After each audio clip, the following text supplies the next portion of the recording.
The last 5 days of our travels in Europe would be spent in none other than Paris, France. In that time, we would see the Arc de Triomphe, the Alexander III Bridge, Luxembourg Gardens, the Eiffel Tower, the Opera House, Sacré-Cœur, and Monmartre, and the Louvre.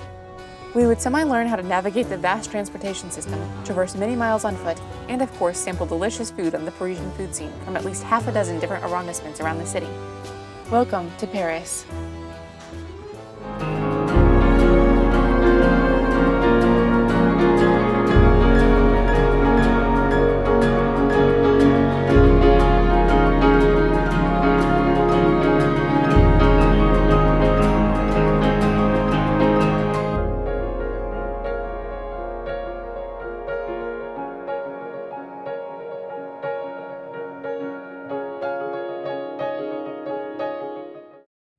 Try not to ever arrive in the Montmartre train station of Paris.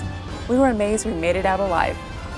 Long story short, we finally made it to our Airbnb and grabbed a bite to eat before setting off for our first day in the city. They actually have signs that are helpful here.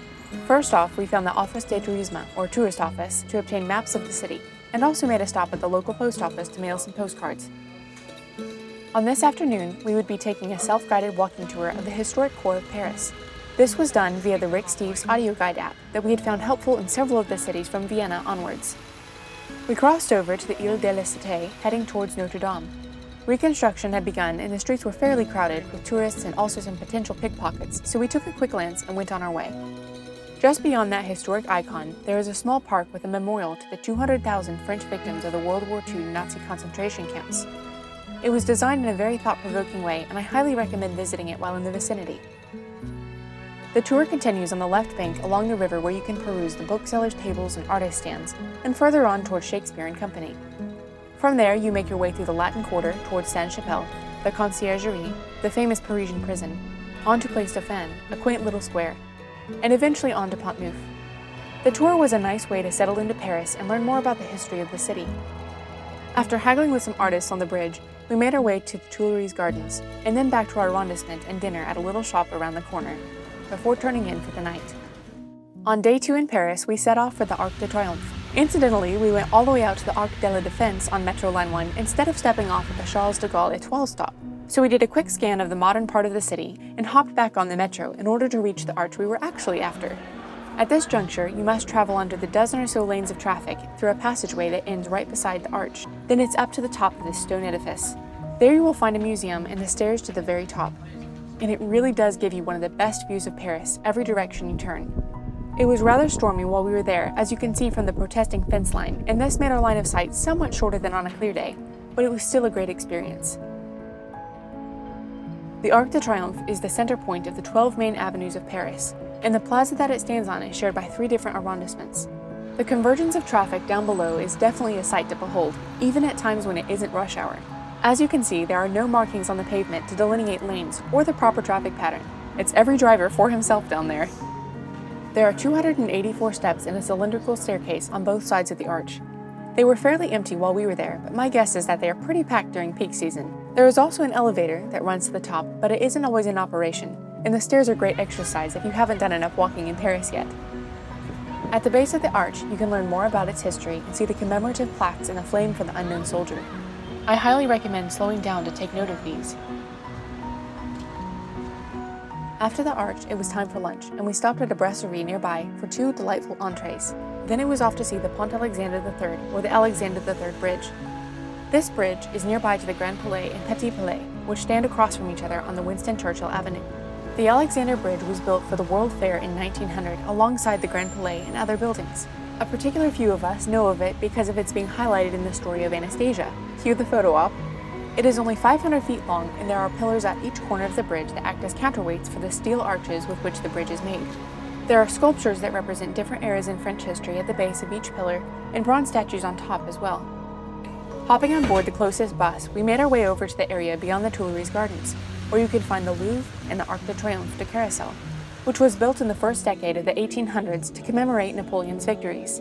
This sits right across the street from the Louvre's iconic pyramid.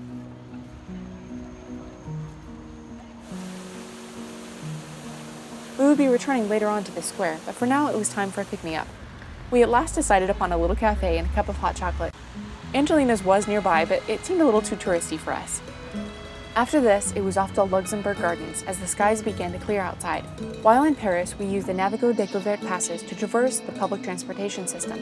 They came in handy so often, and I highly recommend obtaining one if you're in Paris for more than 3 days. Back in 1611, Marie de Medici, wife of the late King Henry IV, purchased this parcel of land and the palace that was already situated here in order to live away from the Louvre Palace. She also wanted to have gardens that were patterned after the ones from her childhood in Italy. In 1630, the gardens were enlarged under the direction of the gardener who had worked in the Tuileries Gardens and some of the first gardens of Versailles. Since then, there have been various individuals that have had a hand in beautifying and maintaining Luxembourg Gardens, and it is a very beautiful and worthwhile place to visit. After our walk through the gardens, we located a bagel sandwich shop and also stepped into a local supermarché in order to gather picnic items for the evening. There were several different tasty options at the bagel shop, and we were excited to have come across it. Armed with our picnic items, it was back down to the metro.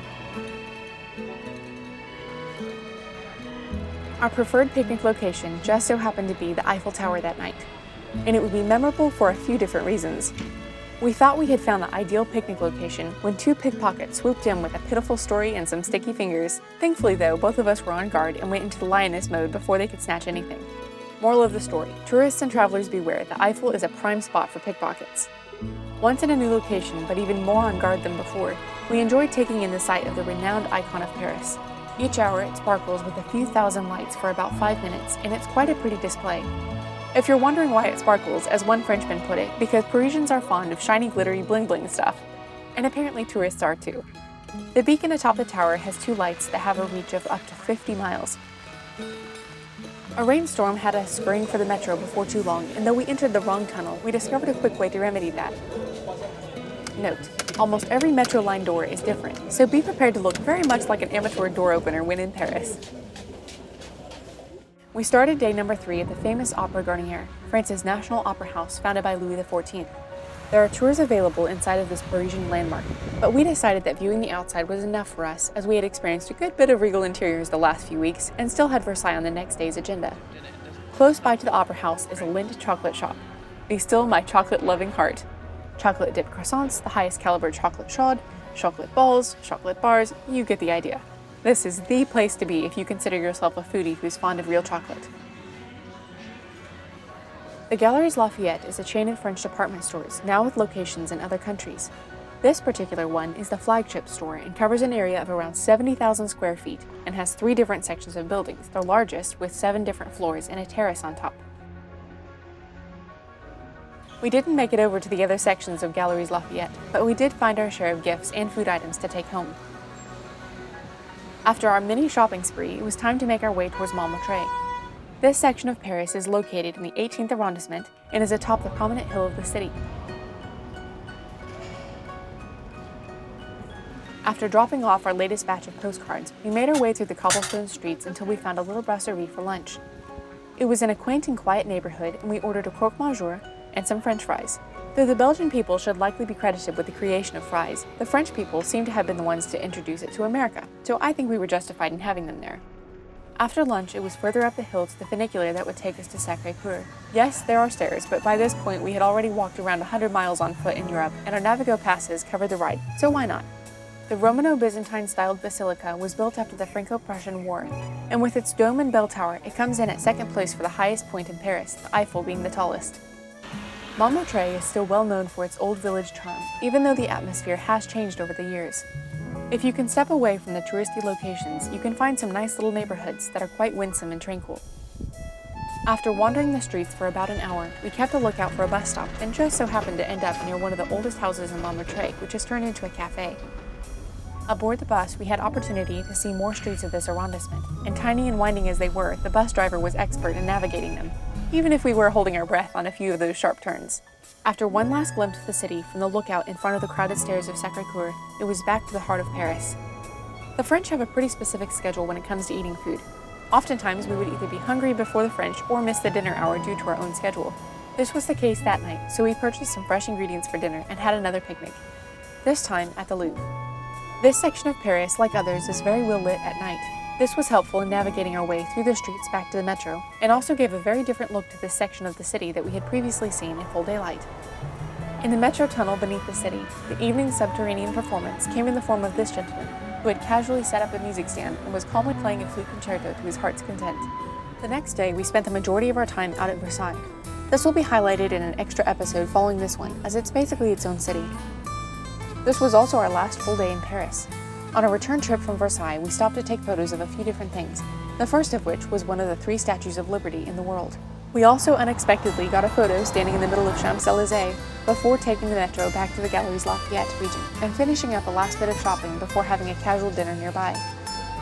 Thankfully, this little restaurant was still serving, and we ordered a rather American meal of burgers with fried eggs on top. And no doubt we humored the French waitstaff by asking for more ketchup. They obliged us and also kindly recommended creme brulee for dessert. This is definitely a personal favorite, and it was delightful. There was one more event of the night that can't go without mentioning. We got slightly turned around in a metro station under construction and ended up beside the Opera House. And there we found a small group of locals who were dancing on the stone steps. It seemed like such a perfect way to remember Paris. On day number 5, we had a few hours to simply relax in the city before heading to the airport that afternoon. We decided to have breakfast at Trocadero Square near the Eiffel. There was a little crepe stand nearby, and here we ordered a cheese crepe and fresh orange pressé, or French squeezed orange juice. I'm pretty sure I want and might even need one of those crepe stovetops. One of our favorite things about meals in Europe was the fresh juices. There were so many different options, and they were very often quite complementary to the flavors of the main dishes. Here we are with our little brunch snack, Waiting for pedestrians to move. at the Eiffel on a beautiful day in the neighborhood. After the caper at the Eiffel, we returned to our Airbnb to collect our very stuffed luggage and to make a stop at our last French Monoprix.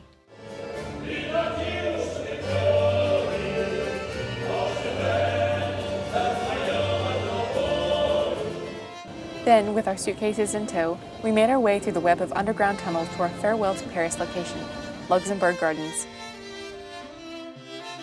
Macarons aren't our absolute favorite, but we decided to get 2 of these in addition to a fine lemon tart as our last commemorative fooding experience. Call it sentimental, but this was such a fun way to finish off our Parisian adventures and a scenic spot for photos. Overpacked luggage and all. So this was our glimpse of the City of Light, a place we never thought we would be. But here we were about to say, au revoir, Paris.